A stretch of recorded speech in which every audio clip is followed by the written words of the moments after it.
Como os comentaba, Mesopotamia no es Occidente, sino que es lo que toda la vida se ha denominado el Próximo Oriente, y actualmente hay un movimiento dentro de la escuela de los historiadores que dice que se produce un fenómeno curioso, se está produciendo un fenómeno curioso, y es que toda la región de Mesopotamia, de Irak, Irán, etc., se está empezando a denominar ahora Medio Oriente, cuando toda la vida ha sido Próximo Oriente. Entonces es un fenómeno social curioso porque es una zona, lo sabemos todos, donde hay mucha problemática, mucho problema con el tema del yihadismo, etc.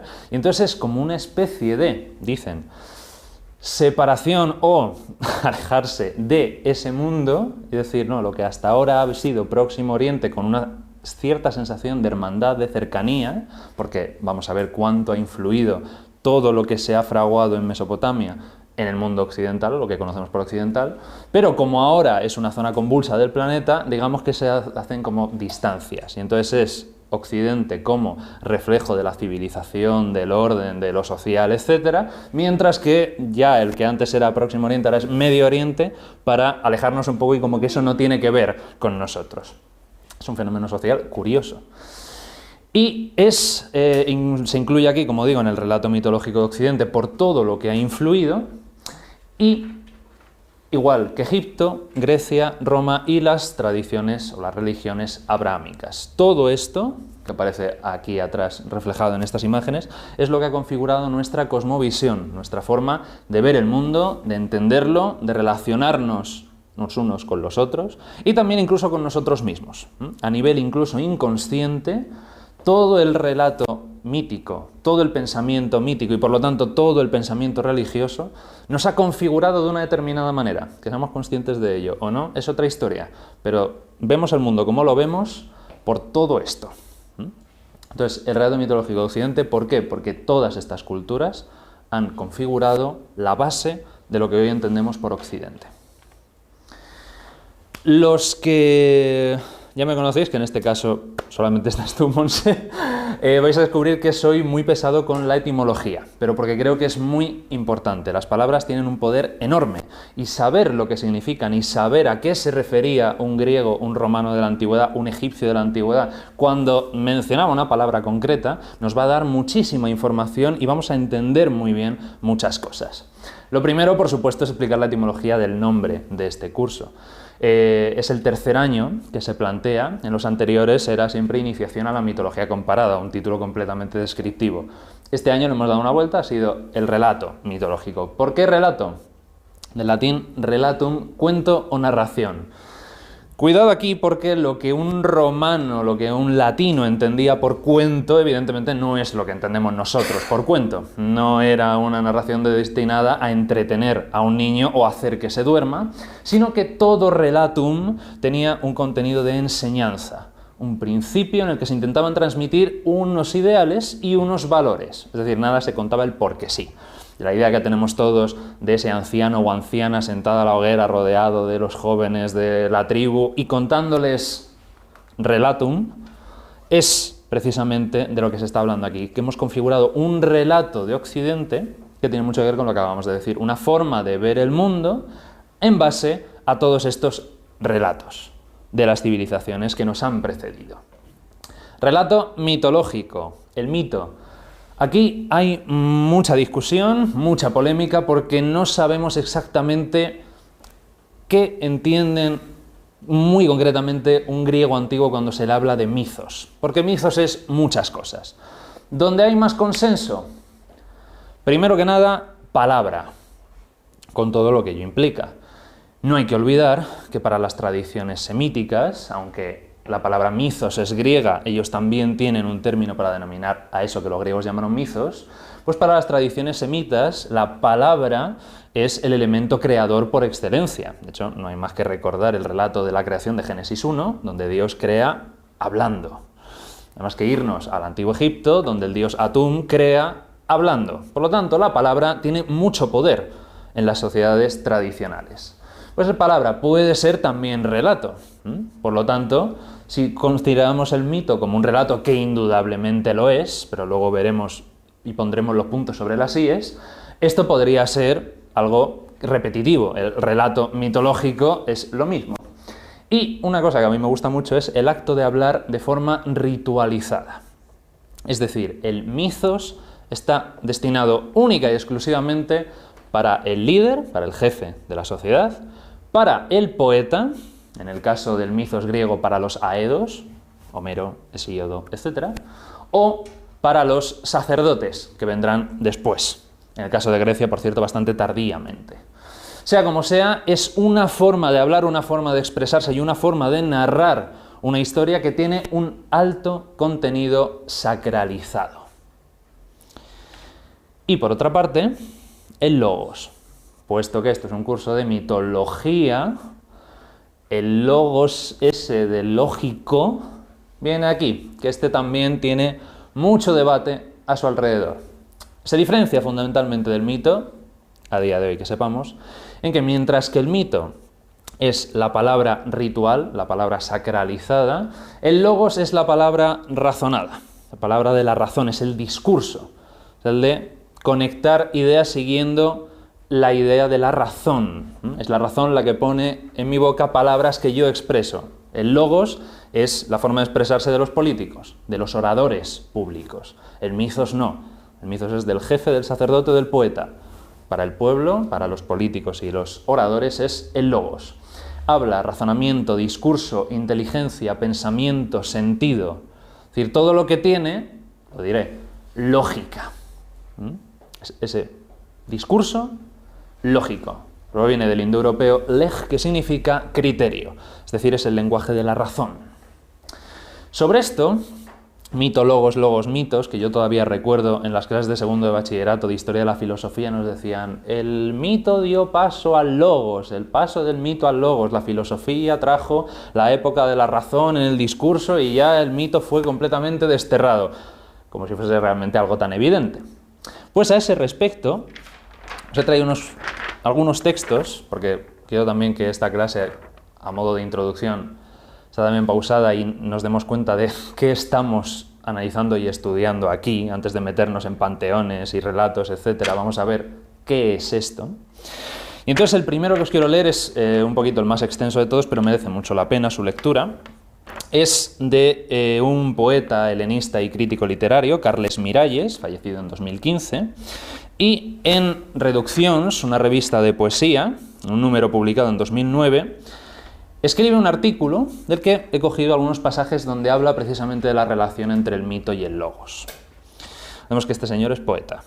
Y dice, mito y realidad, mito y razón. El mito se opone igualmente a la realidad y a la razón.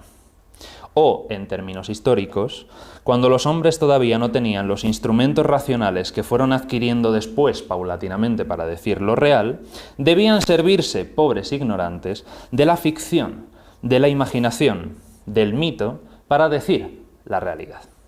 El discurso de la razón sobre lo real tiende a capitalizar la verdad, la absolutiza del lado de la realidad.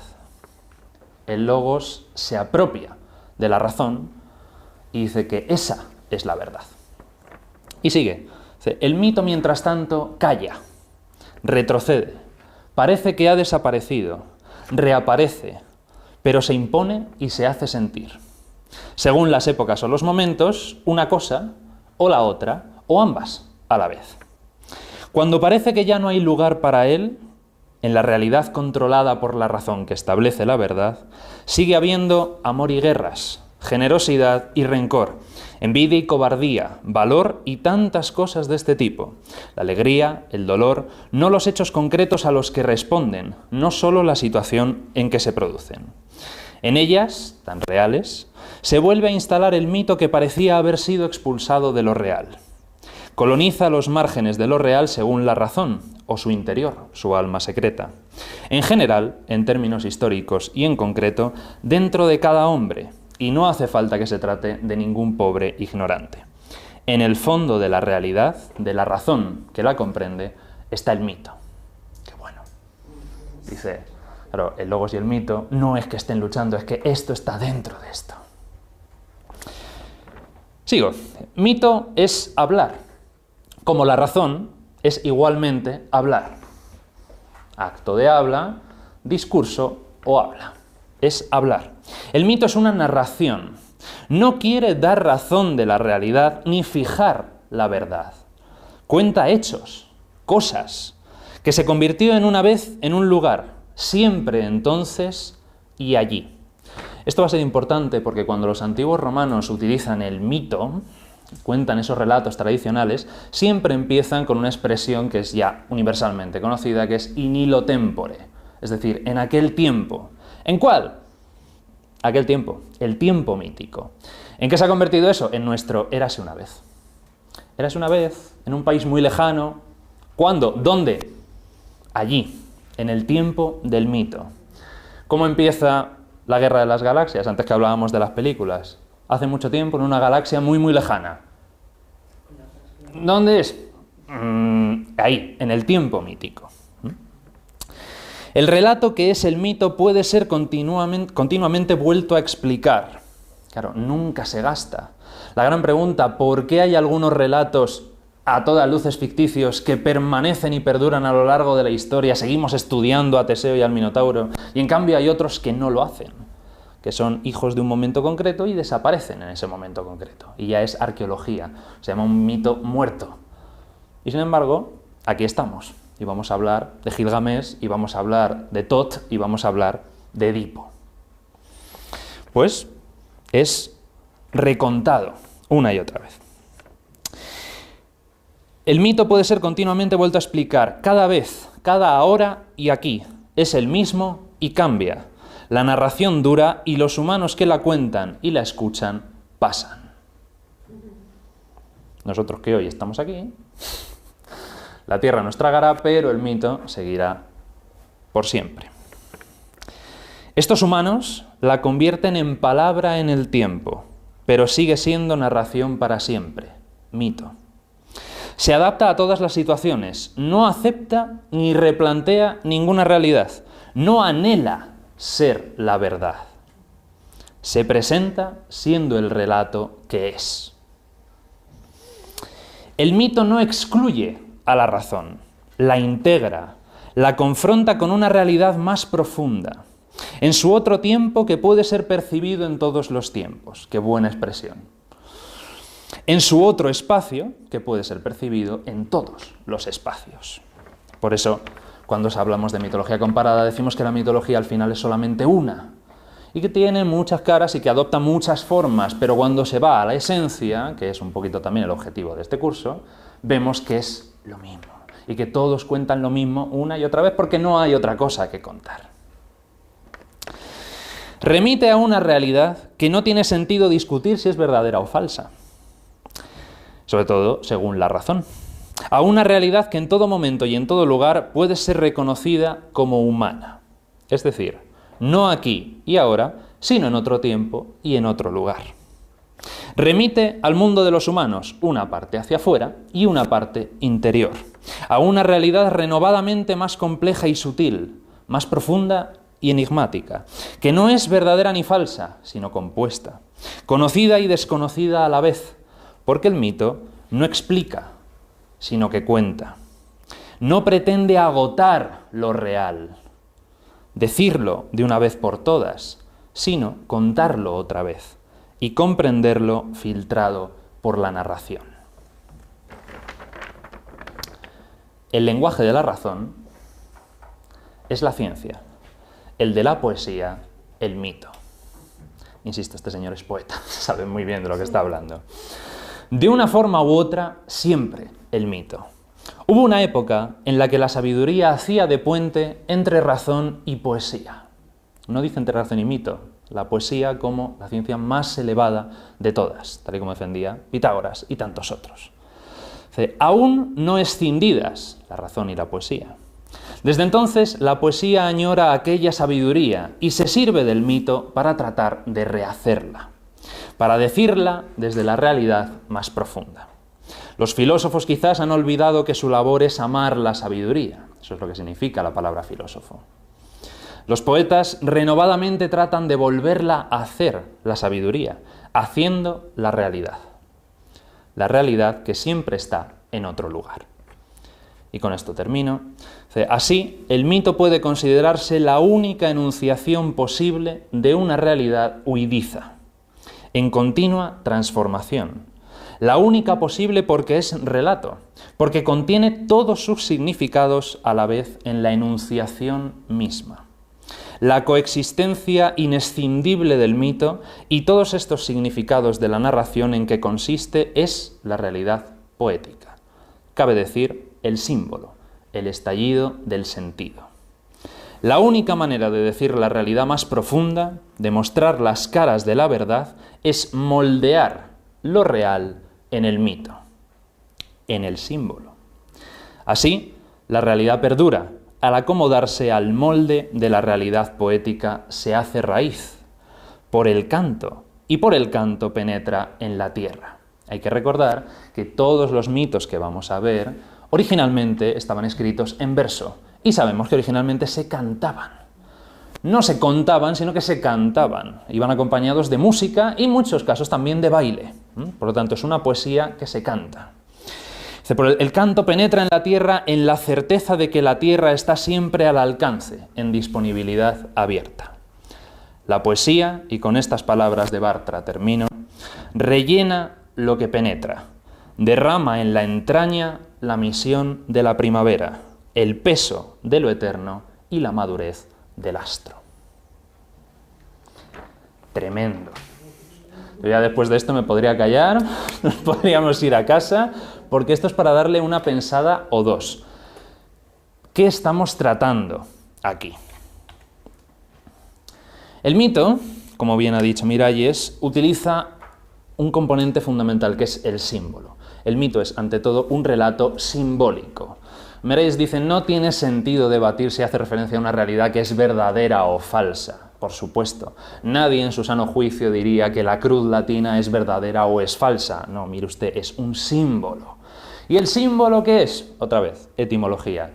Symbolum, y del griego symbolon o simbalo, que originalmente es un verbo, significa juntar o unir. Y por cierto, tiene un matiz de hacerlo con violencia. Es algo repentino y es fuerte. Es una unión potente. Para entender el alcance de la palabra símbolo y de que todo lo que vamos a ver aquí, el minotauro, los barcos, los mares, los laberintos, todo ello son símbolos y la carga poética y simbólica que tienen, lo mejor es hacerlo entendiendo qué era en origen, qué entendían los antiguos griegos por un símbolo, la primera vez que conciben esta palabra. Un símbolo era esto.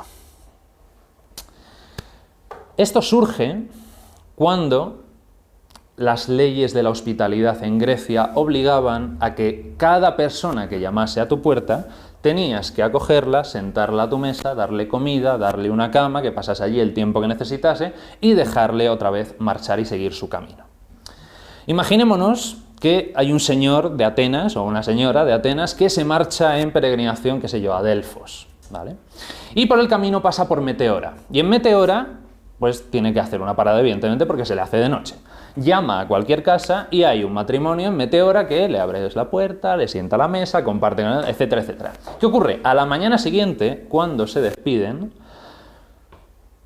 cogen una pieza, normalmente solían ser de cerámica, pero si las dos partes eran gente con posibles, podía llegar a ser de bronce, de hierro, es decir, eran más o menos elaborados dependiendo de la capacidad económica.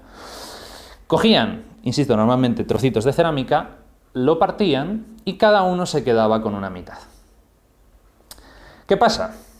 El señor o la señora de Atenas seguía su camino, se iba hasta Delfos, luego volvía por el mismo camino o no, y estas dos partes se iban pasando de generación en generación, esto se heredaba. ¿Qué pasa? Imaginémonos que a la quinta generación, el tataranieto de ese matrimonio de Meteora, de repente llama a su puerta un joven. Y ese joven, en cuanto le abren la puerta, enseña esto en la palma de la mano. Y entonces ese matrimonio de Meteora, que son descendientes de, tienen esto en su haber. ¿Qué hacían cuando se encontraban con esta situación?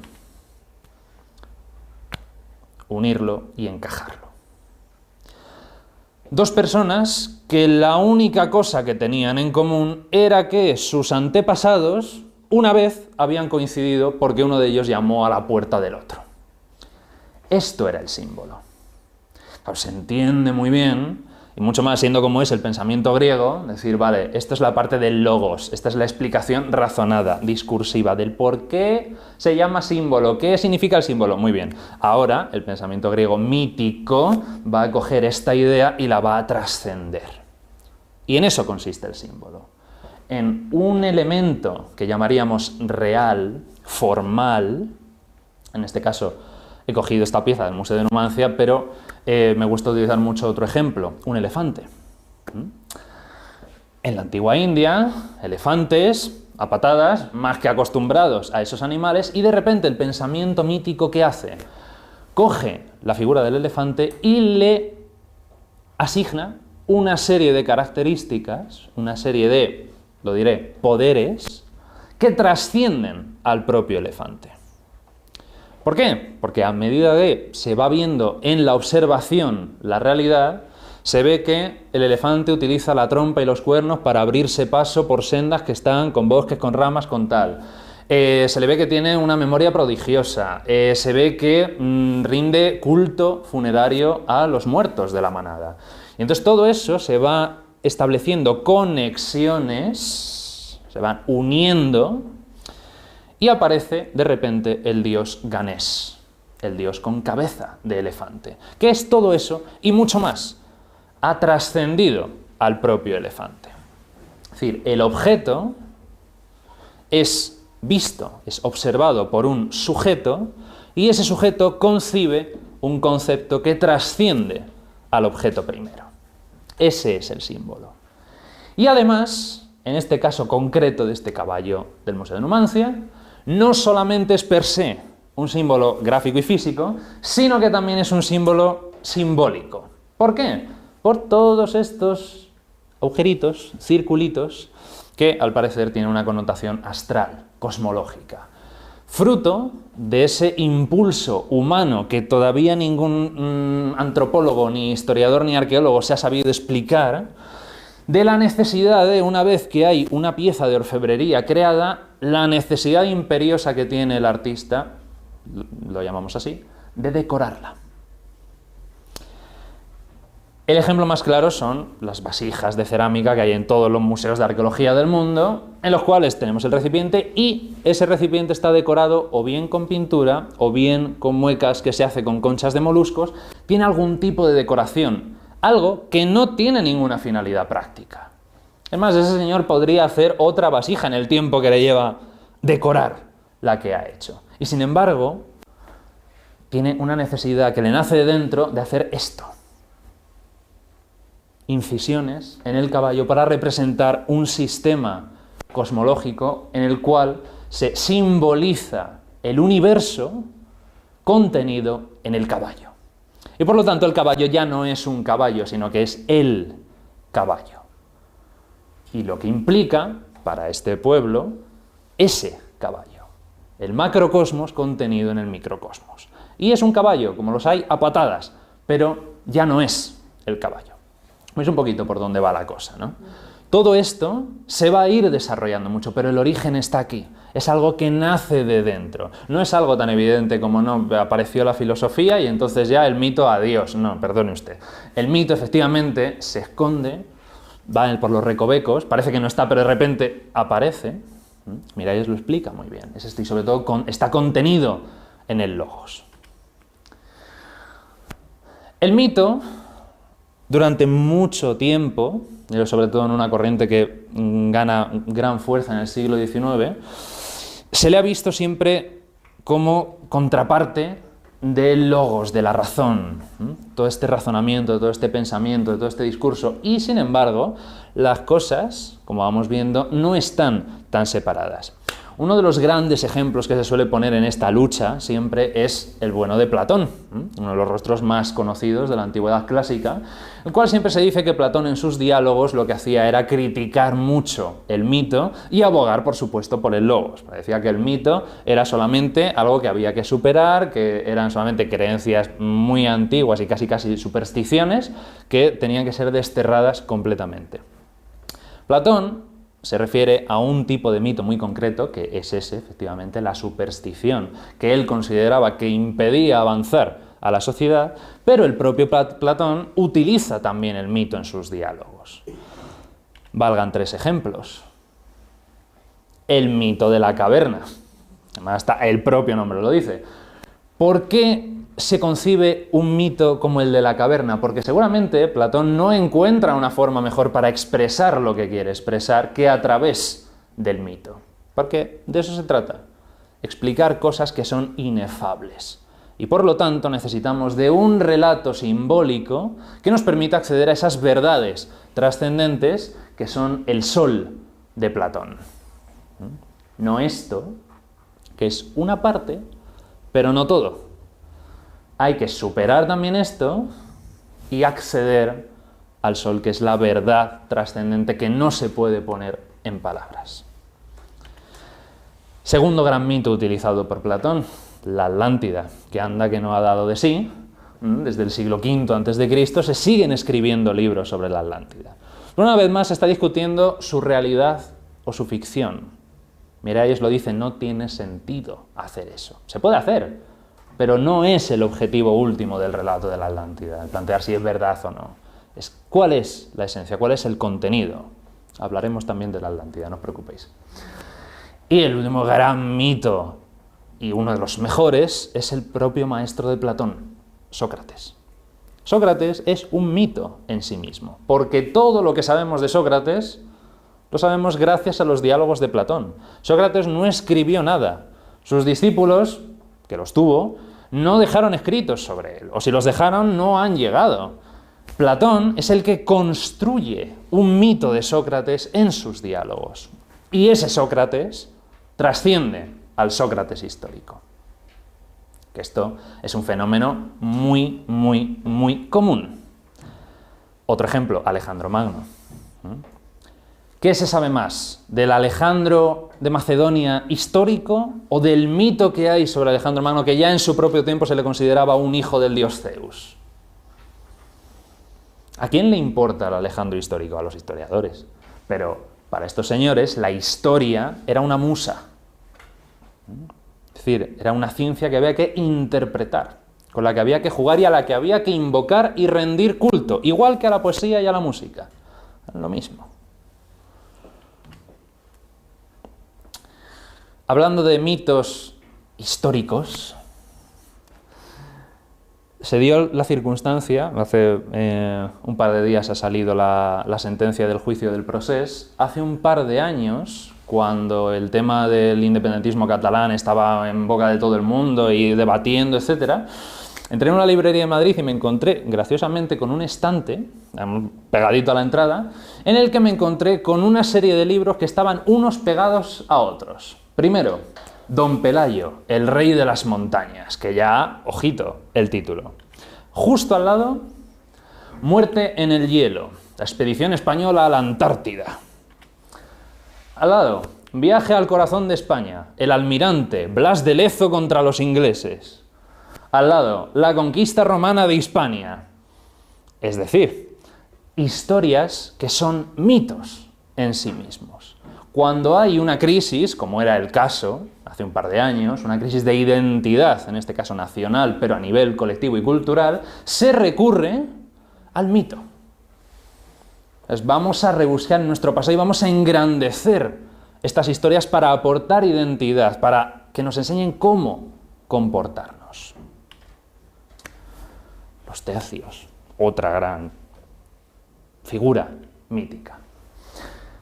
Sí, los libros tratan de hechos históricos y los mitos, en cambio, son todo historias inventadas, es fantasía. Bueno, pues René Guénon, un gran experto en el mundo de la mitología, del simbolismo, que lo estudió durante toda su vida, ya estaba hablando de estos temas. en el siglo XIX, a mediados del XX, fallece. Sin duda la tendencia que prevalece actualmente es tratar de legendarios e incluso de míticos los hechos de la historia más lejana, e incluso algunos otros que no obstante son mucho menos antiguos. Blas de Lezo no es precisamente 3000 a.C. Escapan a los medios de investigación de que disponen los historiadores profanos. De quienes así piensan podrán tomar estos hechos simplemente por su valor simbólico. En cuanto a nosotros sabemos que este valor nada quita a su realidad propia en tanto que hechos históricos, pero es lo que más importa, porque le confiere un significado superior de un orden mucho más profundo que el que en sí mismos pueden tener. Es decir, ¿importa el acontecimiento histórico en sí? Sí. ¿Qué ocurre? Que inmediatamente después del acontecimiento histórico se empieza a generar una corriente mítica. ¿Qué ocurrió con la batalla de Lepanto? ¿Qué fue eso? Un desastre. De hecho, cuando termina una guerra, nadie sabe quién ha ganado, porque lo único que ves son cadáveres alrededor. ¿Quién ha ganado? No, eso se sabe mucho después. Y sin embargo, muy poquito después de la batalla de Lepanto, se empieza a construir todo un relato mítico en el cual se dice que se apareció hasta la Virgen. Es esto. ¿Importa el hecho histórico? Sí, pero importa mucho más porque refiere a un orden mucho más profundo el mito que se asocia a ese hecho histórico. ¿Algún ejemplo más? La idea del laberinto de Teseo y el Minotauro, que también otro tema que tiene ríos de tinta y libros escritos. Si nos limitamos al origen histórico es este, el palacio de Nosos en Creta. ¿Por qué? Porque alguien que no había pisado Creta en su vida, alguien que viniese de otra polis griega, cuando llegaba aquí se perdía. Y de tantas salas, pasillos, jardines, estancias que tenía, era imposible moverse por aquí sin un guía. Y por lo tanto de ahí nació que, oye, en la isla de Creta hay un laberinto. Es el palacio. ¿Qué ha pasado? Lo que decíamos antes. Esto ha trascendido esto. A día de hoy, a cualquiera que se le mencione Teseo y el Minotauro, más o menos sabe de qué va un poco la historia. Pero en cambio, si hablas del palacio de Nosos que te explique cómo era su planta, es decir, perdón, trasciende el hecho histórico.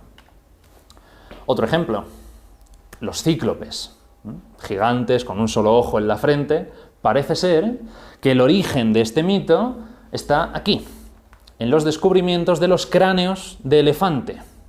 ¿Qué ocurre? Que cuando un antiguo vio esto, esta cavidad enorme en un cráneo gigantesco, no se le pasó por la cabeza, por supuesto, que pudiese ser un cráneo de elefante, que esto es el orificio de la trompa, sino que dijo, pues ya está, esta es la cavidad ocular. Entonces, pues ya está, un gigante con un solo ojo en mitad de la frente, un cíclope. Todo el mundo sabe que es un cíclope, pero sobre esto del cráneo de elefante, lo mismo ocurre con los dragones. Los dragones que están repartidos por todo el mundo, todas las mitologías del mundo tienen un dragón. Al parecer, su origen se encuentra en los descubrimientos de fósiles de dinosaurios. ¿No? Un reptil gigantesco, pues dragón. Claro, ¿cómo no? Partiendo y siguiendo por esa vía interpretativa, quien la lleva al clímax, porque es evidente que muchos mitos tienen un trasfondo histórico, una batalla, un acontecimiento geológico importante, pero se puede tirar tanto de esa cuerda que al final llegamos a la teoría hermenéutica, a la teoría exegética de interpretación de este señor, Evméro de Mesina. Este hombre, siguiendo esta línea de interpretación, alcanza el máximo apogeo diciendo que todos los mitos de la historia y de todas las culturas son en realidad relatos engrandecidos de acontecimientos del pasado mal recordados. Es decir, de hecho, a día de hoy los historiadores de las religiones dicen que es bastante reduccionista el bueno de Evméro. Pero bueno, hay toda una corriente que se llama evemerismo. Dice que, que la mitología del mundo sería algo así como una especie del juego del teléfono escacharrado.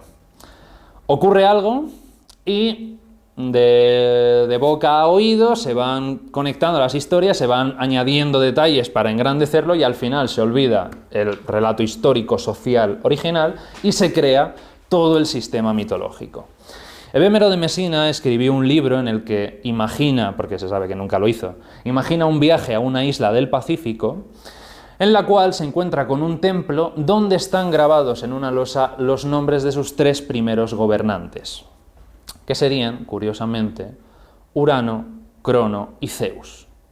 Y entonces dice, anda, pues ya está. Aquí, estos reyes maravillosos, los primeros de la isla, etcétera, son los que luego se han divinizado y por lo tanto se han convertido en dioses.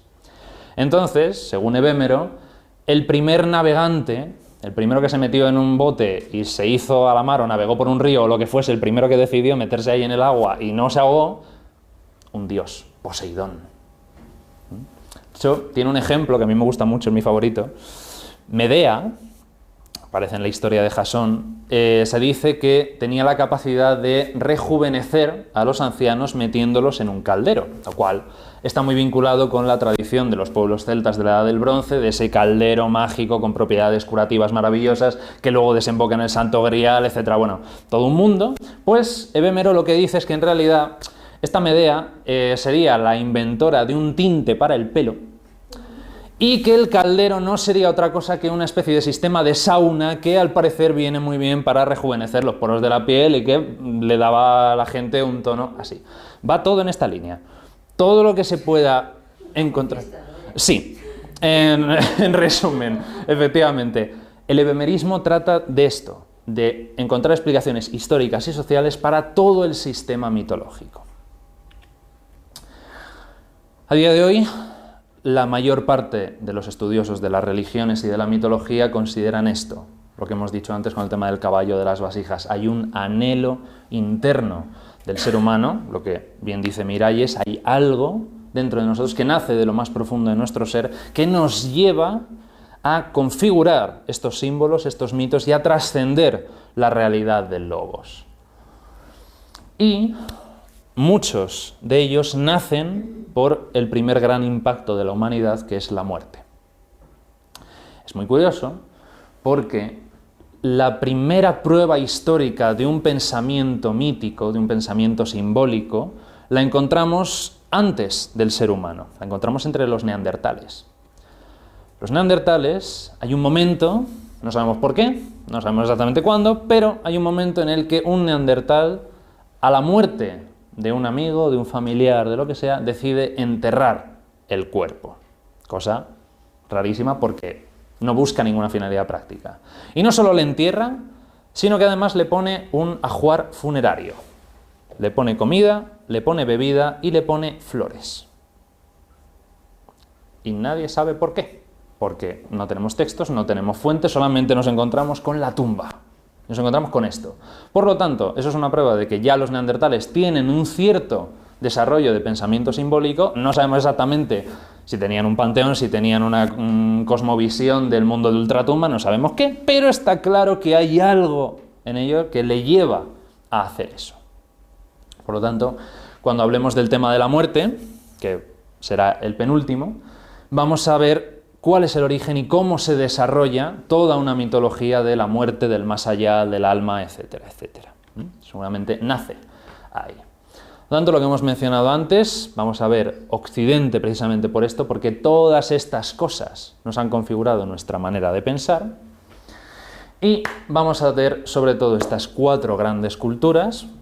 Y sé que está Egipto, Grecia, Roma y luego Mesopotamia. No se puede hablar en realidad de cultura mesopotámica, porque Mesopotamia es una región. Y no se habla de una cultura en específico, porque aunque de las que más sabemos son de los babilonios, los sumerios y los acadios, ahí está primero muy fragmentado todo el relato mitológico y sobre todo es una amalgama de pueblos, cada uno con mitologías muy similares, pero que influyen unas en otras mucho.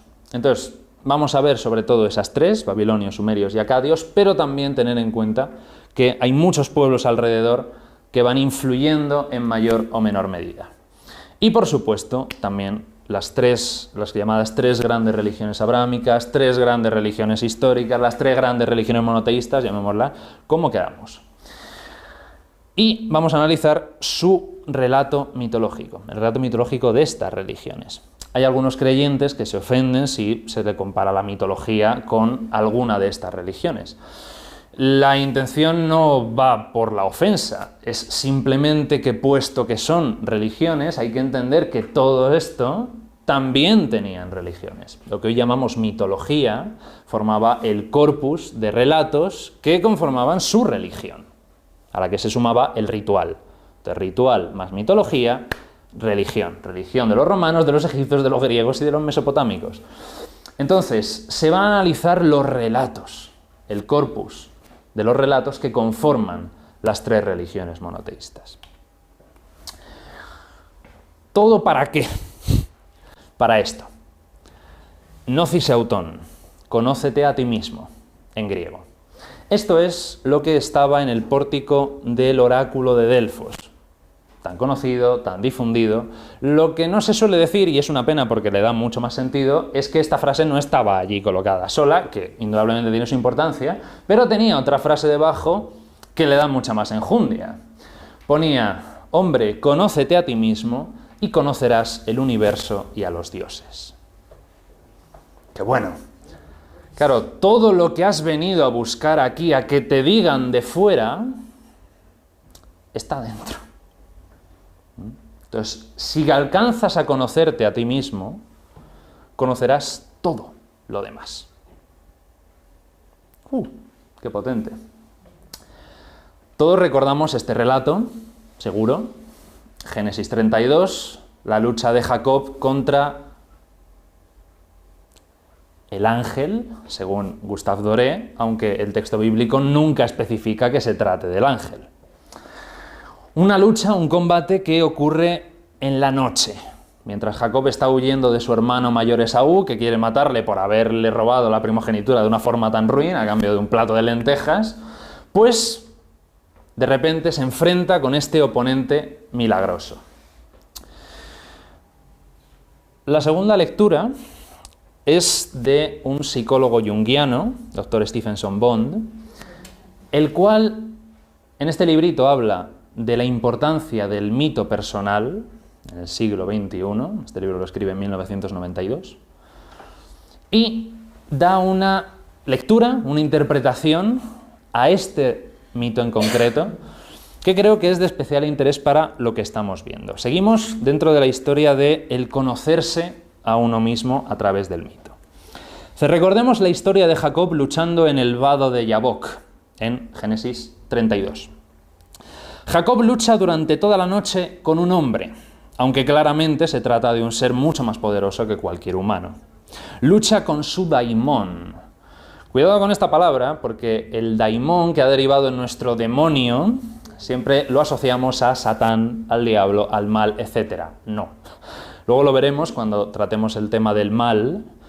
El daimón para un griego era siempre una suerte de espíritu. Para dejarlo más claro, Platón, ese mito de Sócrates que construye, dice que a Sócrates siempre iba acompañado de su daimón. Es lo que él entiende como el espíritu de la inspiración.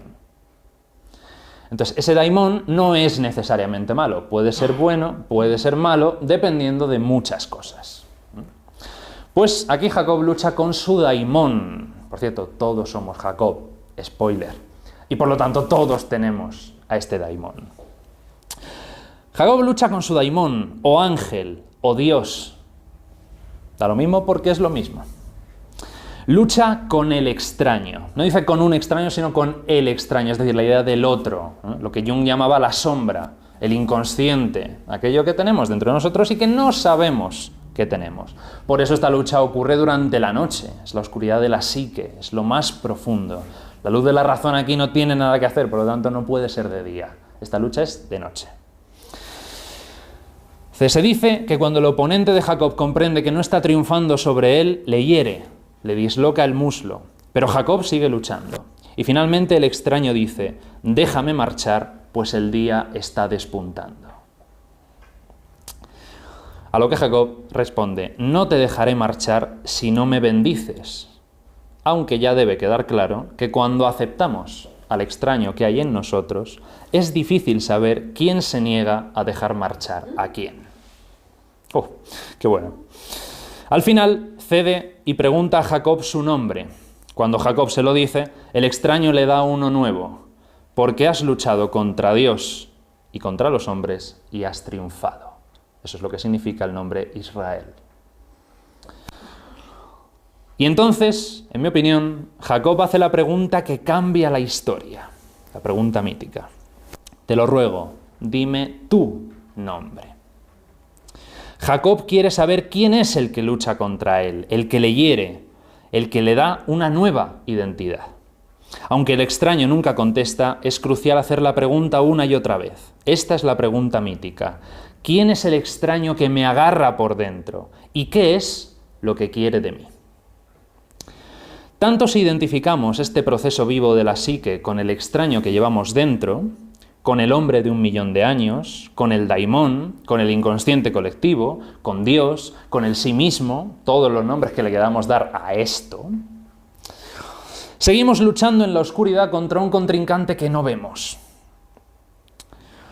La necesidad del mito y de la conciencia mítica surge precisamente en el momento en el que el alba comienza a iluminar la batalla. Es decir, cuando nos damos cuenta de que estamos luchando contra algo. Necesitamos una historia, un relato, un mito, que nos diga contra quién luchamos y que al mismo tiempo nos proporcione el contexto que nos aclare por qué luchamos. Necesitamos un nombre, una presentación formal que nos ponga en relación con lo que nos agarra, el símbolo, lo que una a esto con esto. Eso es.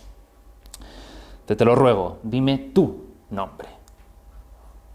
Pero el hombre de 1.000.000 de años no contesta, pues no conoce su propio nombre hasta que no le damos uno. Qué bueno que en la tradición judía este ángel, que nunca en la Biblia efectivamente llegamos a saber cómo se llama, la tradición le denomine Peniel, que significa el rostro de Dios. Nos damos un nombre el uno al otro. Por supuesto, el nombre, en su sentido original, es una historia. Y esto lo vamos a ver mucho, porque cuando entremos en los panteones vamos a ver los nombres de los dioses y los nombres de los héroes, y vamos a descubrir que esos nombres significan algo muy concreto que define al personaje. Como los nombres de los nativos americanos. Lucho contra un dios se convierte en mi nombre, Israel. Me detienes en el vado se convierte en el nombre de Dios. Se convierte en mi nombre, en mi historia, en mi contexto. Es decir, es el nombre lo que me define. Así pues, nos necesitamos mutuamente, el hombre de 1.000.000 de años y yo. Yo le necesito para conocer mi propia identidad y él me necesita a mí para reconocerse a sí mismo. Uf, claro, entronca muy bien con lo que decía Miralles y con la idea de que necesitamos conectar con algo que es superior a nosotros mismos. Por eso se presenta como un daimón, un dios, un ser, un hombre de millones de años, lo que sea, pero es algo más grande que no conocemos y con lo que estamos luchando. Recordad lo que os he dicho antes de que símbolo, aparte de significar juntar o unir, tenía una connotación de que se hacía agresivamente. O sea, es un acto violento. Un combate es algo violento. Combates como este los vamos a tener así. Basándonos en esta idea, de esta concepción de la relación con el inconsciente, de eso superior, cómo nos vinculamos con ello, Pitágoras nos da un diagrama maravilloso para conocernos a nosotros mismos. Seguramente no se lo inventa él, al parecer recibe una inspiración de los pueblos mesopotámicos, pero Pitágoras dice que vivimos en un mundo cuadrangular, lo cual se ha reforzado en la Edad Moderna, porque estáis tomando notas en una superficie cuadrangular, yo estoy proyectando esto en una superficie cuadrangular, habéis entrado por un espacio cuadrangular a un espacio cuadrangular, estamos viendo una realidad a través de elementos cuadrangulares, todo este sistema está dentro de algo cuadrangular, cuando vemos la televisión o el móvil estamos mirando cuadrángulos, es decir, vivimos rodeados y vivimos en el mundo cuadrangular. El número 4 es el número de la materia, es el número de la tierra, es el número, lo diré, del logos. ¿Y qué ocurre? Que Pitágoras dice, vale, Este es el mundo físico, el mundo material, pero hay otros dos mundos, lo que hace un total de 3, que es el número del equilibrio. El mundo inmediatamente superior tiene esta forma, un triángulo, y además invertido. Ahora veremos el porqué. Ese es el mundo intermedio, digámoslo así, el mundo de la imaginación, el mundo de la inspiración y el mundo del sueño. El mundo más elevado es, por supuesto, un círculo. El símbolo de lo celeste, de lo perfecto, de lo que no tiene ni principio ni final, del orbe, etcétera, etcétera. Lo ideal para Pitágoras es conseguir pasar de aquí a aquí. Claro, dice, es prácticamente imposible, pero hay herramientas que nos permiten filtrar, os fijáis que es como un embudo, de manera que esto, poco a poco, como si fuese un riego por goteo, va pasando por aquí y va penetrando aquí. ¿Por qué? Porque nosotros también somos eso. Y estamos metidos aquí. Otra vez, el microcosmos está en el macrocosmos y es un reflejo de ello. Como un fractal, como...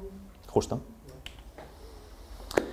Además, dice, no solamente eso, hay puntos de unión, puntos de contacto, puntos de poder, de conexión entre los 3 mundos. La base, conexión 1, conexión 2 y lo superior, lo sutil. Y además dice, claro, si estos son 3 mundos basándose en los principios geométricos, ninguna figura geométrica puede existir, ninguna realidad puede existir sin un centro, sin algo que le origine un orden a partir del cual generar todo lo demás. Por lo tanto, también hay que señalar los puntos centrales de cada figura geométrica. Por lo tanto, nos encontramos con 7 puntos, lo cual nos remite a otro símbolo enormemente difundido, que es este. Evidentemente, los chakras. La idea es exactamente la misma. 7 puntos, 7 niveles, 7 lugares de conexión desde la base del mundo material, los instintos más profundos y más básicos, hasta la elevación más absoluta. Y todos nosotros somos eso. Tenemos lo más bajo y lo más alto. A este respecto, estos son los 3 últimos textos que vamos a leer hoy, pero el primero es especialmente interesante porque trata muy bien esta perspectiva de la naturaleza humana y la libertad que tiene para en qué punto puede vivir, en qué punto puede alcanzar. Giovanni Pico della Mirandola, hombre renacentista donde los haya, alumno y discípulo del gran Marsilio Ficino, fundador de la Academia Neoplatónica de Florencia, el hombre que puso en marcha el Renacimiento. Pico della Mirandola, un gran viajero, se desplazó por toda Europa, desarrolló numerosos escritos intentando establecer puntos de contacto entre el cristianismo y las antiguas tradiciones grecolatinas, fue por supuesto acusado de herejía, fue encarcelado y murió envenenado.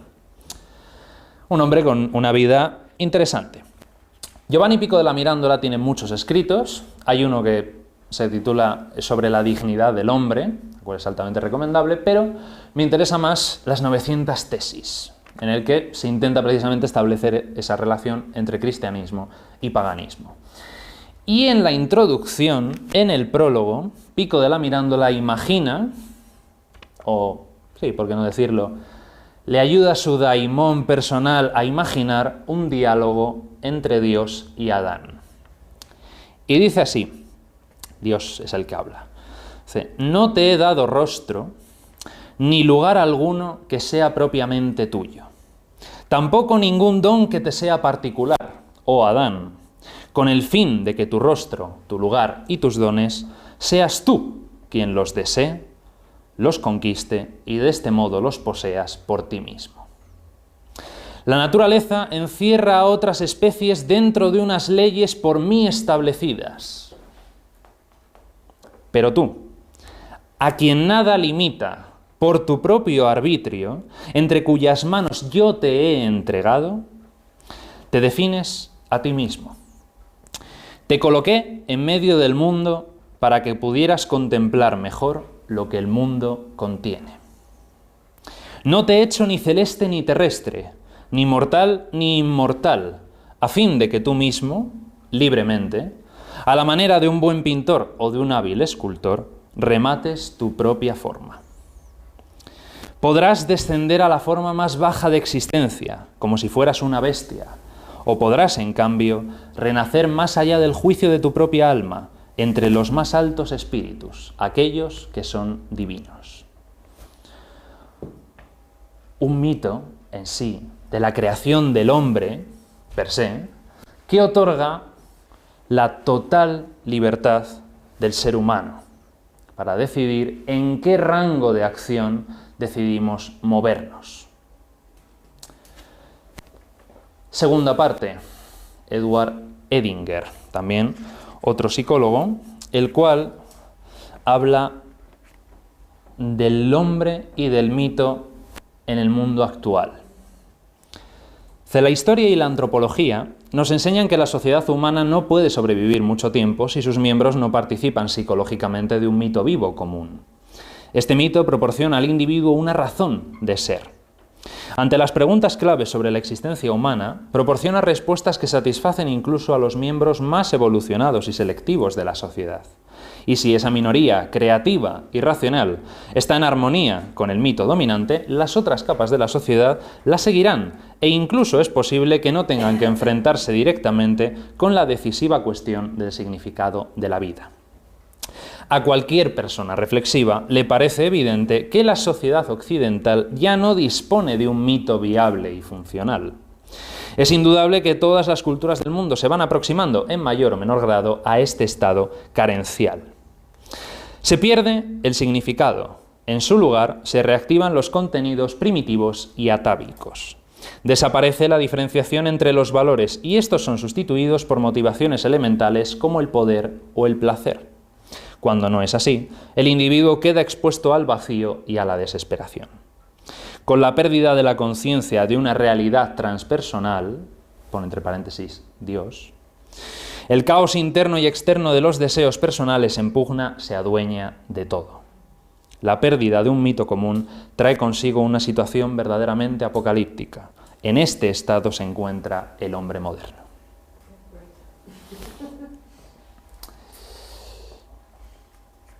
Y por último, el propio Jung, hablando sobre ese ángel de Jacob, aunque no directamente, concibe cómo podría representar al inconsciente.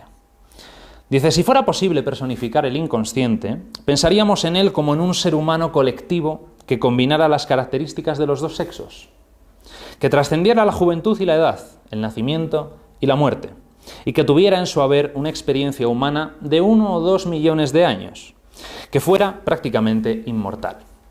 Si existiera semejante ser, sería exaltado más allá de todo cambio temporal.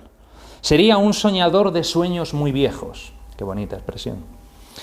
Y debido a su inmensurable experiencia, sería un pronosticador incomparable. Habría vivido innumerables veces la vida del individuo, la familia, la tribu y la nación, y poseería un sentido vital del ritmo del crecimiento, la floración y la decadencia.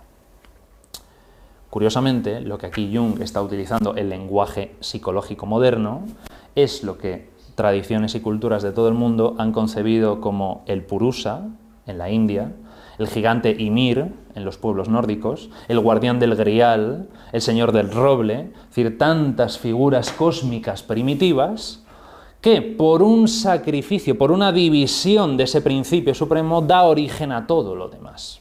Es decir, en el principio está el inconsciente, que es el caos. Y cuidado, lo que hoy entendemos por caos no es exactamente la idea que se tiene que tener del caos en mitología. Para nosotros a día de hoy el caos es descontrol, horror, no saber dónde está cada cosa, es decir, algo sin orden. El caos griego, con K, es la entidad o el elemento en el cual nada está diferenciado.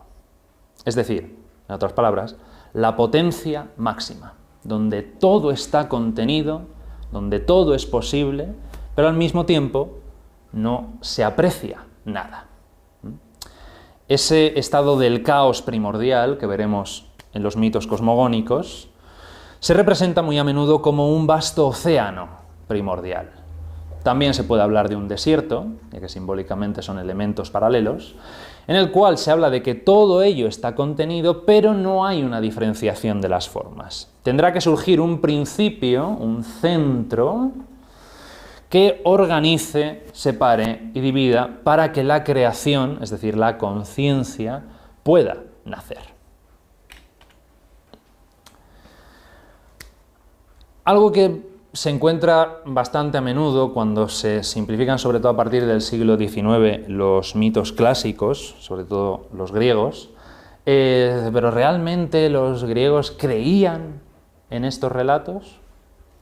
Pues Salustio de Emesa, es cierto que en el tiempo es algo tardío, pero seguramente recoge este pensamiento de una tradición anterior, dice esta maravillosa frase sobre los mitos. Dice, estas cosas no ocurrieron jamás, pero son siempre. Y otra gran frase también a tener muy en cuenta, en este caso de Marco Aurelio, que dice que todo lo que oímos es una opinión y no un hecho, y que todo lo que vemos es una perspectiva y no la verdad. Qué necesario esto, por Dios. Esto sí que habría que cincelarlo en muchos edificios, en todas partes. Habría que enseñarlo en la escuela, esto. Efectivamente, el acercamiento que vamos a hacer, cuando estamos hablando, además en algunos casos de tradiciones que son tan antiguas, estamos hablando del tercer milenio, del segundo milenio antes de Cristo, todo lo que van a contar son siempre perspectivas y opiniones. Y todo lo que vamos a tratar son perspectivas y opiniones, porque la verdad es poliédrica. Y recordemos lo que decía Miralles, el mito no pretende ser la verdad.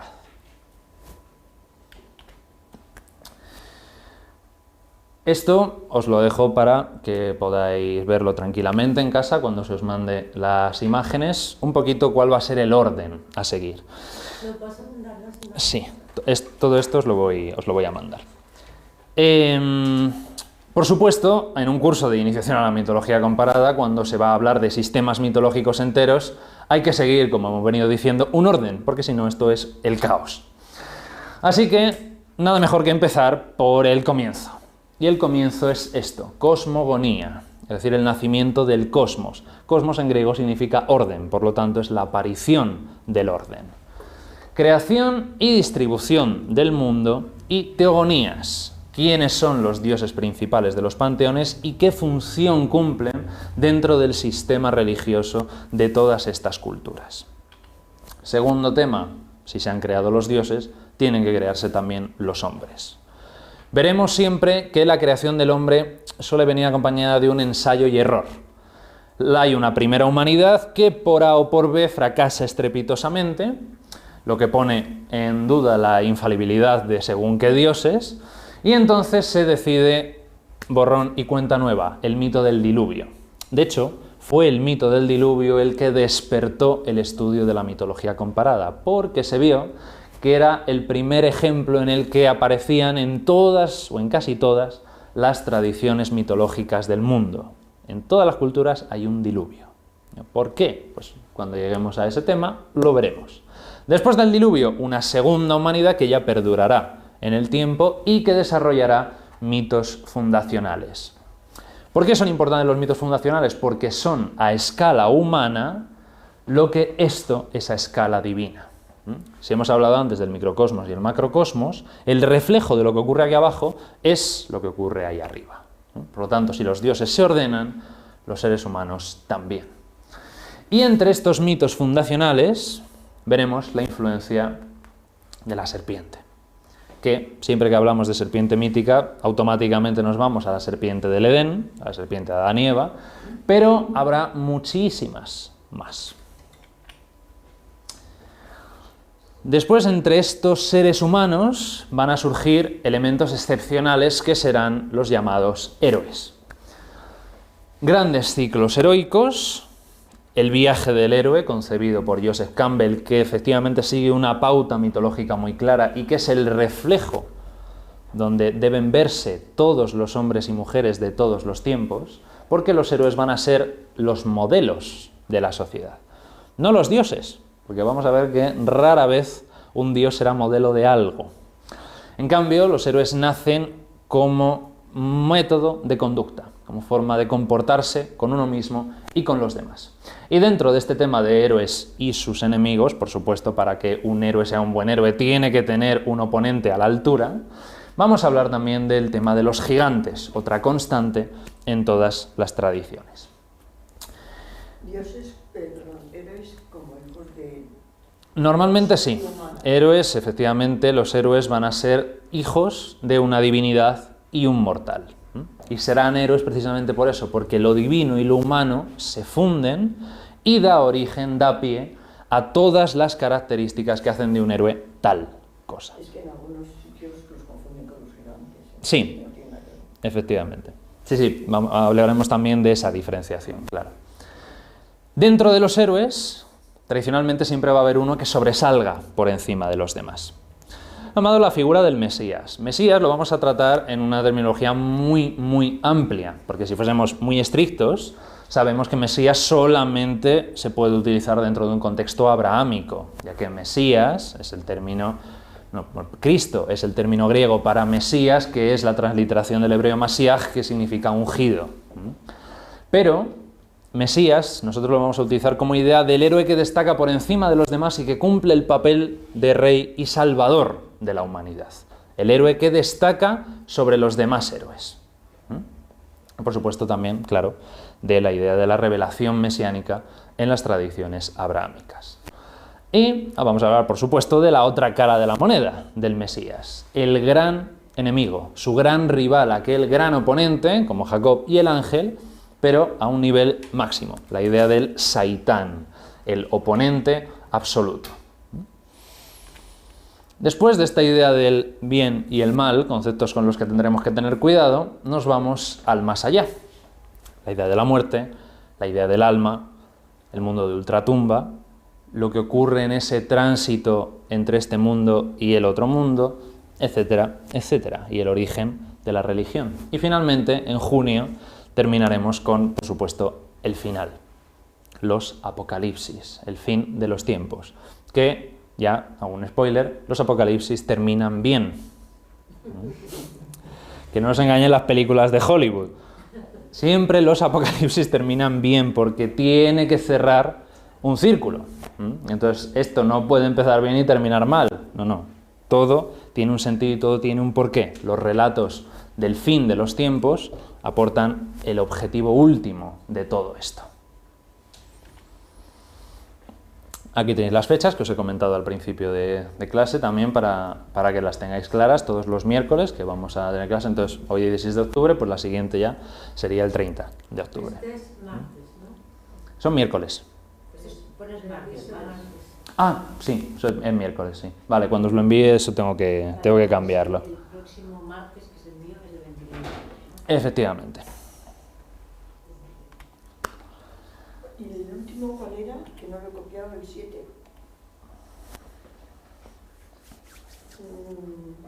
No, de lo anterior a este. Ah, Que no lo he copiado, son de los apocalipsis. Y como digo, todo esto lo vais a tener. También... Estas fechas son las que están mal. 16 y 30. No, está bien, claro. O sea, estos son... Lo que está mal es que aquí pone martes y tiene que poner miércoles, pero todos estos son miércoles. Entonces, los que venís los miércoles... Y los que venimos el Es que venís martes, 16 y 30. y los que venís el martes es 15 y 29 de octubre. Porque fue ayer la clase del martes y será el 29. O sea, que yo tengo que poner aquí 15 y 29. Claro. Vale. Tú como vas a venir los martes, Luego, estos son también... miércoles. Como la presentación, las imágenes son las mismas, a ti te voy a mandar las fechas del martes para que las tengas. 13 y 27 no tengo que copiar yo eso para nada. No, porque 11 de las diciembre tampoco. vas a tener, efectivamente. Porque eso me Eso es. No son verdaderamente. Para acercarnos un poco a la comprensión de por qué se configuran determinados mitos, determinados panteones de una forma concreta, es importante saber en qué zona geográfica se origina esto. Lo más antiguo que vamos a tratar este año, aunque está ahí con Egipto, pero es la tradición mesopotámica. Mesopotamia es un término griego, así llamaron los griegos a esa región, que significa literalmente tierra entre dos ríos, el Tigris y el Éufrates. La Mesopotamia actualmente incluye parte de Turquía, Siria e Irak. Es el foco de tradición mítica más antigua que conservamos, y desde aquí nacen 3 vías que se reparten por el mundo de pensamiento mítico. La primera marchará hacia el oeste, perdón, hacia el este, y generará el pensamiento mitológico de India, China y Japón. La segunda se marchará a lo que hoy es Europa, dando pie a toda la tradición cultural y mitológica de los pueblos celtas, los nórdicos, etcétera, hasta llegar a los íberos. Y la tercera se desplazará hasta la península arábiga, o Arabia actual, donde aparecerá esa religión denominada hoy en día preislámica, de la que no se tiene ningún documento porque es todo de tradición oral, pero que el Islam, cuando nace en el siglo VII, toma muchos elementos de esa tradición preislámica y los incorpora a su credo. Por tanto, en algunos relatos que sí aparecen en el Corán o en los hadith del profeta, hablaremos también de esa religión preislámica. Lo que os he dicho antes, el tema de Mesopotamia y de las culturas es problemático, porque fijaos la cantidad de pueblos que van a habitar esta tierra. He dicho que nos vamos a centrar sobre todo en 3. Los asirios, que es de los que más conservamos, los acadios, que tienen un pensamiento mítico bastante similar, por lo tanto solamente cambian en realidad los nombres de los dioses, y los sumerios, que van a ser también muy importantes y muy fundamentales, pero van a estar más vinculados con una mitología más cercana al agua. Veis que toda su civilización se desarrolla en la desembocadura de los ríos y cercana al mar. Pero estas 3 van a recibir influencia de los elamitas, de los escitas, de los hurritas, de los hititas y además los medos, famosos, que serán los antepasados, entre comillas, de los persas. Por lo tanto, los medos van a influir en la concepción mesopotámica del mundo con el zoroastrismo. El profeta Zoroastro o Zaratustra. Y entonces todo esto va a influir y va a formar una amalgama de mitología que, en la medida de lo posible, porque no siempre está claro qué dios, qué mito viene de qué cultura, pero intentaremos hacer esa pequeña diferenciación. ¿Babilonios no metes aquí? ¿El qué? Babilonios, nada. Claro, los babilonios están... Claro, es posterior y estaría contenido también porque eso es. O sea, cuando hablamos ahora, por ejemplo, del Enuma Elis, del mito de la creación, ese es babilónico. Pero, claro, está todo muy influenciado por todo ello. Y, por supuesto, las tradiciones abrahámicas van a beber mucho, porque son unas herederas de otras. El Islam hereda del judaísmo y el cristianismo hereda del judaísmo, y el judaísmo, gran parte de su corpus mitológico lo toma también de aquí, porque muchos mitos contenidos en el Tanaj son y se conciben durante el exilio en Babilonia del pueblo judío. Y por lo tanto encontramos cosas tan evidentes como el propio diluvio, que ya aparece aquí, o la famosa Torre de Babel, que son los famosos zigurats, entre otras cosas. Entonces van a influir también mucho en toda la zona de que es la tierra de Canaán. Y otra civilización que parece que está más aislada, pero en realidad no lo está tanto, van a ser los egipcios, que también se desarrollan alrededor de un río, en este caso el Nilo, y es cierto que se mantienen un poquito más independientes por la sencilla razón de que están rodeados por todas partes de desierto, lo cual va a generar una cosmogonía egipcia muy interesante, el rol del desierto y el dios del desierto. Pero bueno, ya llegaremos. Si bien es verdad que reciben un poco de influencia de los nubios y de los libios, sí consiguen mantener una cosmogonía muy firme y que los griegos admirarán enormemente. Eso, cuando ya hablemos de esa relación de comparar mitologías griega y egipcia, vamos a ver cómo la egipcia se va filtrando en la visión mitológica griega. Pero los egipcios tienen un pequeño problema, para nosotros, claro, no para ellos, y es que casi no hay textos que hablen de mitología, por no decir que no hay textos que hablen de mitología. Ahora iremos a las fuentes. Y no solo eso, sino que cada nomo, es decir, cada ciudad de Egipto, tenía su panteón y sus mitos. Por lo tanto, es un cacao de mucho cuidado, porque los que vivían en Tebas no creían lo mismo que los que vivían en Memphis y no creían lo mismo que los que vivían en Heracleópolis o en Heliópolis. Y sobre todo, que cada una de estas ciudades estaba luchando con las demás por su dios de la ciudad, ponerlo en la cumbre del panteón común. Esto, estamos hablando, por supuesto, de una época en la que Egipto está completamente dividido. Falta mucho para que se produzca la unificación del Bajo y del Alto Egipto, y entonces son ciudades que están luchando entre sí, y puesto que los hombres luchan, los dioses también. Entonces, por ejemplo, solo a modo de apunte, hay 5 relatos de la creación en Egipto. Que conservemos. Cada uno tenía el suyo, pero nos han llegado 5. Iremos a ello. Grecia. A día de hoy, cuando pensamos en Grecia, pensamos en esto. Porque eso es actualmente Grecia. Pero en los tiempos en los que se concibe el pensamiento mítico griego, también está esto. ¿Y esto qué tenemos aquí? Ah, los persas. Por lo tanto, va a haber mucha influencia oriental en la mitología griega. Se va a aunar en este mundo Oriente y Occidente. A pesar de que se dice que Grecia es la cuna de la civilización occidental, lo cual es en parte cierto, tampoco hay que olvidar nunca que tenemos aquí una parte oriental muy importante y que influyó mucho en el panteón y en la mitología griega. Y por último, la mitología romana, que esto ya es el cacao máximo, por esto. La cantidad de territorios que llegó a poseer el Imperio Romano. Fijaos, desde Mesopotamia, que aquí ya está Babilonia desde hacía muchos siglos, hasta Hispania, con íberos, celtas, griegos, más todos los pueblos de aquí, más toda la región de África.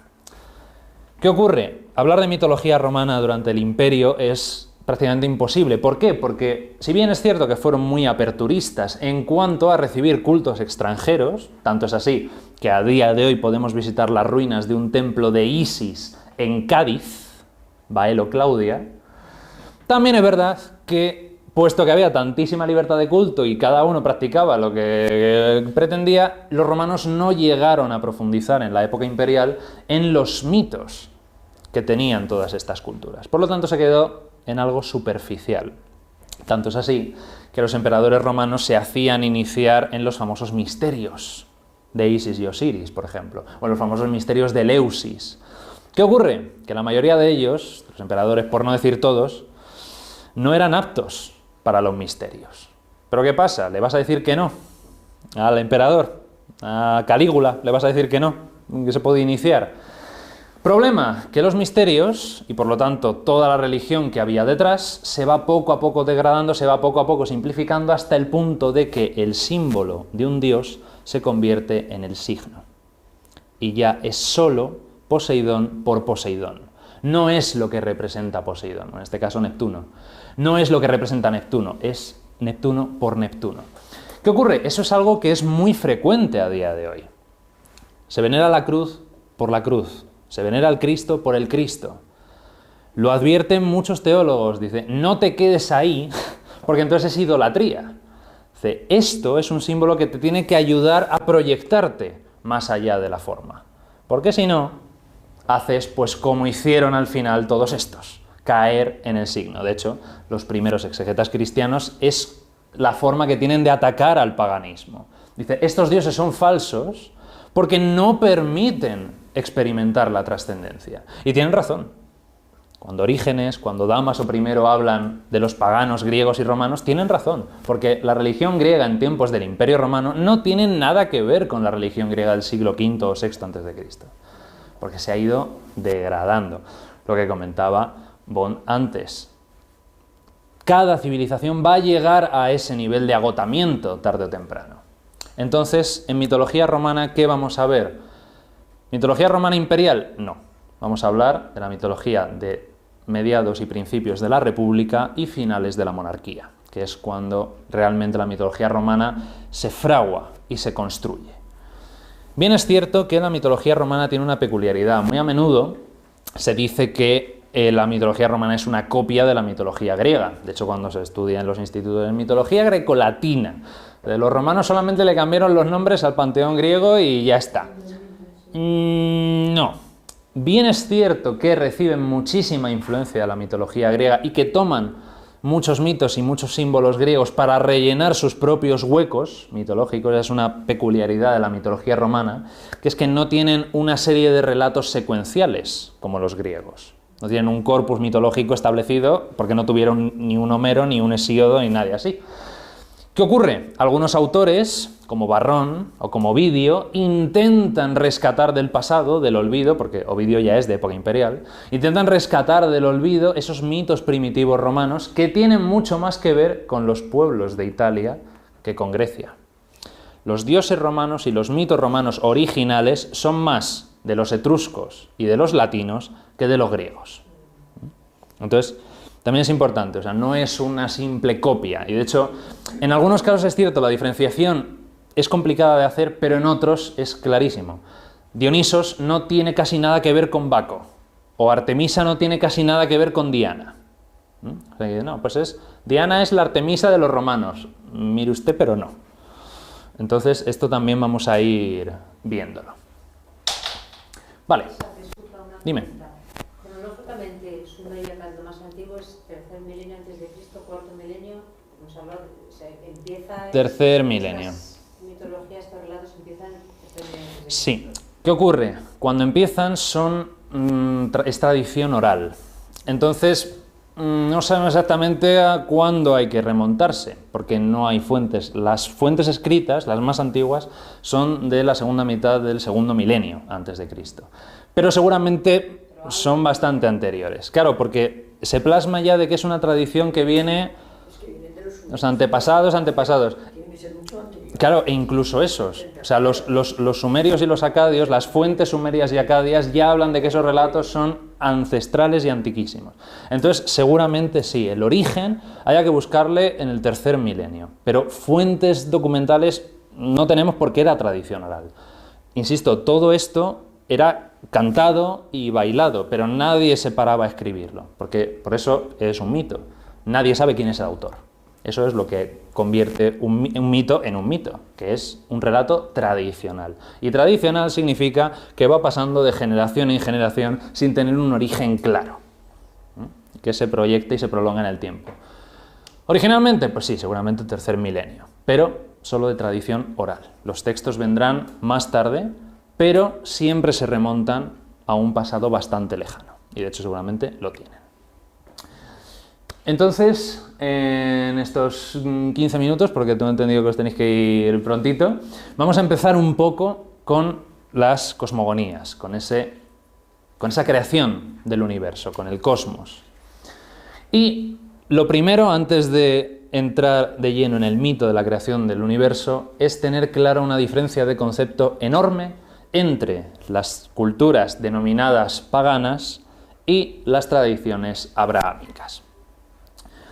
El modelo de sociedad, de cultura, de civilización pagana lo vamos a tener en la creación babilónica, que como hemos dicho es el relato más antiguo de la creación conservado, que es el Enuma Elis. Enuma Elis es, en babilónico, literalmente, cuando en lo alto. Todos estos poemas, todos estos textos, el nombre que se les da es la primera frase. Y empieza diciendo, cuando en lo alto los cielos no habían sido nombrados, ni abajo el nombre de la tierra se había pronunciado, existía ya Apsu, el primordial, el creador, su procreador. Por lo tanto, hablamos ya de una entidad divina. Apsu va a ser el dios representante de las aguas dulces. También la creadora Tiamat, la paridora de todos ellos. Tiamat va a ser el principio femenino de la creación, representante de las aguas saladas, y veis que dice la paridora de todos ellos. De momento, solamente ha mencionado a Apsu y a Tiamat, por lo tanto, nosotros nos preguntamos ¿quiénes son todos ellos? Claro, damos por sentado que van a ser los dioses. ¿Cuál es el problema? Que esto es, como hemos dicho, babilónico. Es muy posterior a otras civilizaciones mesopotámicas que ya tienen una mitología. Esto existe porque Asurbanipal decide en su biblioteca de Nínive recopilar relatos, poemas, historias, leyendas para seguir una categorización de toda una tradición religiosa y cultural de su pueblo. Pero cuando esto se escribe, la paridora de todos ellos, Asurbanipal ya sabe quiénes son todos ellos, porque está familiarizado con la mitología. Esto lo vamos a encontrar muy a menudo. Nosotros, cuando leemos los textos, tenemos que dar muchas cosas por supuestas, porque se escribe pensando en gente que ya sabe lo que hay. Ya me manejo yo, ya sé que hay muchos dioses, ya sé que tal, pero claro, nosotros nos lo encontramos de nuevas y no lo entendemos. Entonces, en muchas mitologías los textos van a dar muchas cosas por sabidas, por lo que hemos hablado. Viene de una tradición oral que todo el mundo domina. Pero claro, esto para los historiadores es un desastre, porque lo oral es lo que tiene, que no hay constancia arqueológica. Paridora de todos ellos, Tiamat va a ser la madre de los dioses, la gran diosa madre. Cuando mezclaron sus aguas, son dos principios acuosos, el dulce y el salado, no estaban juntos los pastos, no se extendían los cañaverales. Qué bueno que esto, dedicado a una persona que vive en los campos de Mesopotamia, ¿a qué está acostumbrado? A los pastos y a los cañaverales. Es decir, todo esto que ves no existía. Y solamente estaban estos dos mezclando las aguas. ¿Cuál es el punto distintivo de toda la tradición mitológica denominada pagana? Esto, el cuándo. ¿Por qué? Porque es una concepción de la historia circular. Mircea Eliade tiene un libro sobre esto, muy cortito, que se titula El eterno retorno, en el que habla precisamente de la concepción de la historia que tenían los pueblos tradicionales, en la cual era esto. ¿Cuándo sucede esto? En un punto cualquiera de un círculo. Es más, Eliade dice que para las sociedades antiguas la historia no existe, porque todo lo que se hace, todo lo que se vive, todo lo que se experimenta en la vida de una persona no es sino una actualización de un acontecimiento que ya ha ocurrido en el pasado y que ocurrirá en el futuro. Es curioso porque a día de hoy en Oriente esta concepción del mundo permanece. Ciclo, el río del Dharma, que lo llaman. Es un cuando, un punto cualquiera en un círculo. ¿Cuál es el salto teológico enorme que hace el pueblo judío? Creación hebrea. En el principio creó Dios los cielos y la tierra. La tierra estaba desordenada y vacía y las tinieblas estaban sobre la faz del abismo y el Espíritu de Dios se movía sobre la faz de las aguas. Otra vez, la idea del agua como principio elemental y básico de ese mundo primordial que está por crearse. Pero la diferencia está en el principio. Ya no es un cuándo, ya no hay una concepción cíclica de la historia, sino que hay una concepción no solo lineal, es decir, que tiene un principio y un fin, sino que además es ascendente. El final va a ser la culminación de la historia. ¿Cuál es el final abrahámico? La venida del Mesías. El reino de Dios en la tierra. Es decir, la historia tiene un propósito. Esa es la palabra clave. Y como digo, es un salto teológico inmenso y que va a condicionar enormemente incluso nuestro modo de ver las cosas. ¿Cómo estudiamos historia? Línea cronológica, Aquí ocurrió esto, aquí esto, aquí esto, aquí esto, aquí esto. Eso lo ve un griego, un romano, un egipcio, un babilónico y le da un jamacudo y dice, ustedes están locos, porque no ven que esto que ha ocurrido aquí es igual que esto que ocurrió aquí y que esto es igual a esto. Entonces hagan el favor de curvarme aquí la línea y crear un círculo. En cambio, la tradición abrahámica dice no. En el principio, ¡pum!, ponemos un punto de inicio y va a haber un punto final. Claro, a nivel mítico, la historia tiene que ser ascendente perfecta. Es decir, partiendo de la nada, vamos a ir subiendo poco a poco, es decir, desarrollando, es decir, evolucionando, hasta alcanzar el punto culminante. Cada vez va a ser mejor.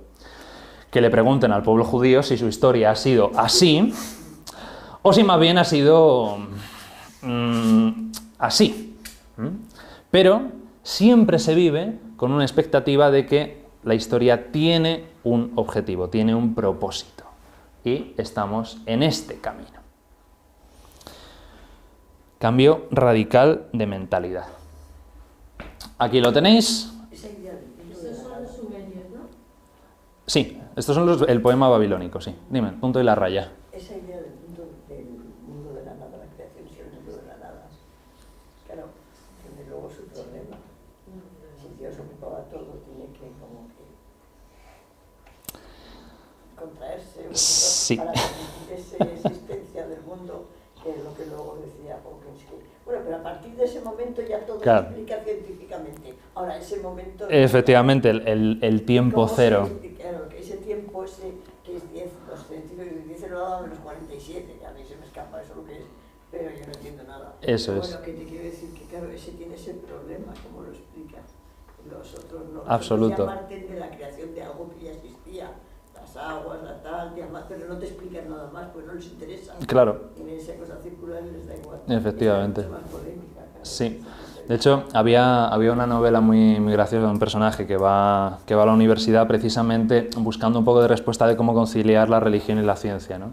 Y entonces dice que se encuentra en la puerta del departamento de astronomía, dice, aquí se estudia la ecuación tiempo es mayor que cero. Para los interesados en tiempo es igual o menor a cero, visitar el departamento de teología. Claro, entonces digo, qué buena manera, ¿no?, de plantear el dilema, efectivamente. O sea, la mayor parte de las tradiciones parten de esa base, de que hay un principio, un X, un generador, un caos, un océano, lo que sea, a partir del cual nace todo lo demás. En este caso, a pesar de que se ve esta influencia de los pueblos de Oriente Próximo, con la idea del agua, siempre hay un... Cuidado, en principio Dios, ¿y Dios qué? ¿Dónde? ¿Cómo? ¿De qué manera? Y los científicos hablando ya hace muy bien, no se meten en eso. Claro. Yo parto desde, ¿Para qué? desde ese punto ya lo doy por hecho y luego ya... Claro, y luego ya todo Eso está cambiando hoy. está cambiando. Veremos a dónde nos lleva, Pero claro, o sea, Nunca entran en ese punto. eso es un Da poco- igual la física cuántica, que repito, Sí. no hemos tenido esto con él. Sí, Pero sí. da igual, llega un momento que se dice elevado a la menos 47, que a mí se me pone la carne de gallina. Sí. Qué horror, ¿qué es eso? Sí, Es que sí, no hay sí. ni un suspiro. Esa parte no te la nombran nunca, y a partir de ahí todo muy científico. Sí. Además te lo explican y es verdad. Sí, sí, sí, Ese punto, clarísimo. claro, ese es el problema, vaya usted al otro departamento. Me hizo mucha gracia esto, ¿no? De no, pues vaya usted a hablar con quien tenga que hablar. Claro, estas son las tablillas babilónicas donde está contenido el Enuma Elis. Como veis, hay muchas partes del texto que se han perdido. Hay otras que, por otros relatos parecidos de la creación, se pueden más o menos suponer lo que había en esa parte del texto, pero más o menos están fechadas en torno al 1125-1103 a.C. Esas tablillas, ¿no? Sabemos, por supuesto, que se pusieron por escrito antes y, por supuesto, que el relato es mucho más antiguo. El Enuma Elis, perdona, es el relato mitológico de Babilonia. Sí, el que acabamos de leer, de cuando en lo alto la tierra y el cielo no había sido nombrado, etcétera, etcétera. En la biblioteca de Asurbanipal en Nínive. Las fuentes de los egipcios, lo que hemos mencionado antes un poquito, no tienen ni siquiera esto. Que esto tampoco nos pensemos que es la gran cosa, ¿eh? Lo que pasa es que hemos tenido la suerte de que reyes como Asurbanipal se interesaron por reunir y compilar todo un pasaje mitológico, pero de Babilonia, que es muy posterior a las culturas tradicionales de Mesopotamia. Pero es que en Egipto ni siquiera hubo eso. ¿Por qué? Porque se daba todo tan por sabido, tan por entendido, tan por supuesto, que nadie, a lo largo de los miles de años de historia de Egipto, que esto es un fenómeno que sorprende enormemente porque precisamente todos los miles de años de historia de Egipto, ni la literatura ni el arte cambian sustancialmente, se mantienen muy invariable, pues nadie dijo, oye, ¿por qué no compilamos el relato mitológico de todo nuestro pueblo? Pues no. ¿Qué pasa? Tuvieron que venir después autores extranjeros, como por ejemplo Plutarco, a decir, oiga, vamos a hacer algo con esto. Y entonces escribió Isis y Osiris, que es lo que se ha convertido en, oh Dios mío, la salvación de todos los estudiosos de las religiones, porque tenemos algo a lo que agarrarnos. Pero es Plutarco, que es un griego, que sí, que estuvo en Egipto y que lo estudió y que habló con sacerdotes y todo lo que tú quieras. Pero las fuentes egipcias originales son dos. el libro de los muertos y los textos de las pirámides. Diferencia, el libro de los muertos se escribe en papiros que se entierran con el difunto y se graban en su sarcófago, y los textos de las pirámides, como su nombre indica, son inscripciones jeroglíficas, pinturas jeroglíficas con las que decoran las paredes de la cámara funeraria. ¿Qué cuentan estos textos? En realidad no son relatos, son invocaciones mágicas a dioses y diosas determinados. Entonces, ¿cómo se estudia la mitología egipcia? Por el contexto. Si en un pasaje de un texto de las pirámides dice: "Oh, Yehuti protege al faraón no sé quién utilizando el libro de la vida de tu palabra mágica para tal y para cual", pues ya entonces decimos, pues entonces Yehuti, que fue el Tot para los griegos, entonces debe ser el dios de la escritura, de la palabra, de la magia y tal. Y fueron todo relaciones de este tipo, por lo que nos dicen estos textos de cosas que se sobreentienden. ¿Que vemos a Anubis momificando un cadáver? Bueno, pues entonces era el dios de las momificaciones. Es todo así. La mitología egipcia es complicadísima y se sabe muy poco. Por eso cuando veáis, que es bastante frecuente, libros así de mitología egipcia, desconfiad. Porque es que no se sabe tanto, es imposible. O sea, no puede ser. No puede ser porque, insisto, las fuentes son estas. Muy antiguas, fijaos. Estamos hablando del 3100 a.C. Ahí es nada. Las primeras mastabas y las primeras estelas de las primeras dinastías. Claro, el Egipto predinástico también tendría su mitología, pero si sabemos poco del Egipto dinástico, del predinástico, apaga y vámonos. Insisto, son sobre todo estas dos fuentes y no son relatos. Solamente llegó Plutarco y la salvación.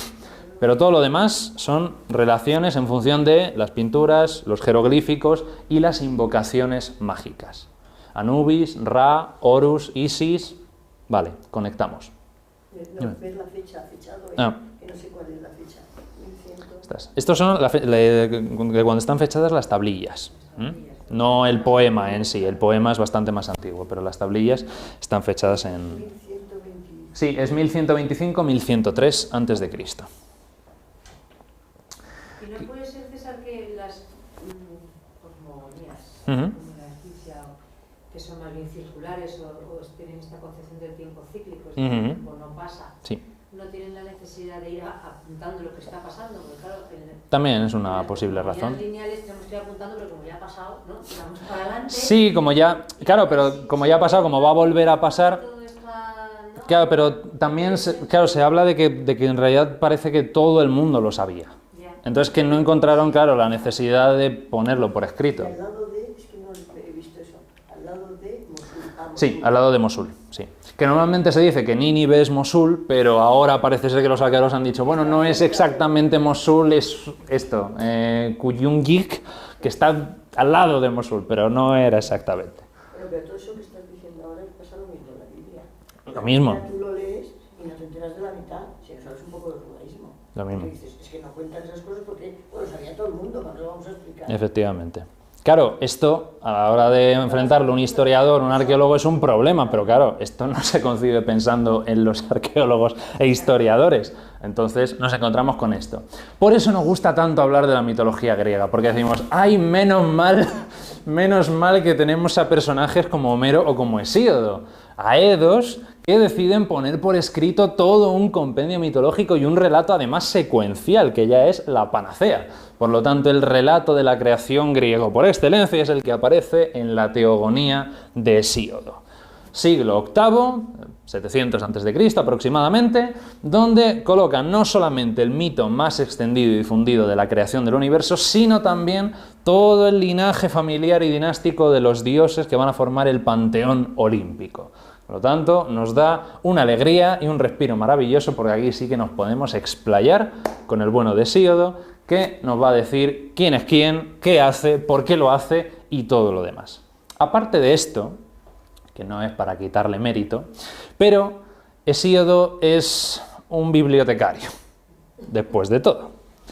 Y en el caso de la mitología, los bibliotecarios no están mal, pero no es la esencia, porque Hesíodo, a pesar de que relata el mito, le falta algo, le falta pasión porque no nos olvidemos de que estamos hablando de relatos, de narraciones. ¿Quién le pone la pasión? Los himnos. Homero, una parte, con la Ilíada y la Odisea, y por otra parte, los himnos. Sobre todo dos tipos, los himnos homéricos y los himnos órficos. Cuidado con esto de los himnos homéricos porque ya desde su época de composición, como veis el más antiguo es efectivamente del siglo VII, tanto está más o menos, puede estar más o menos relacionado con Homero, aunque este está fechado en el siglo VIII, pero hay algunos himnos que están compuestos incluso siglos después de Cristo. Por lo tanto, estos de homéricos tienen poco. ¿Por qué se les llama himnos homéricos? Porque el estilo en el que están redactados es muy similar a la épica homérica. Los himnos son cánticos, son poemas que se cantan a los dioses y que dan mucha más información incluso que la que facilita Hesíodo. Porque estos himnos son los que se cantaban en los rituales. Y ahí es donde conocemos realmente a los dioses. Porque claro, Hesíodo nos dice, bueno, sí, Apolo es el dios del sol, y nos hace, perfecto, una descripción bibliográfica maravillosa de Apolo. Pero cuando te vas al himno homérico sobre Apolo, te da detalles de su personalidad, de su carácter, de por qué se le invoca, de quién le teme, de quién le pide perdón, de quién es su protegido o le pide protección. Es decir, da mucha información sobre ello. Los himnos órficos, por su parte, son los que buscan despertar la fe del que los oye.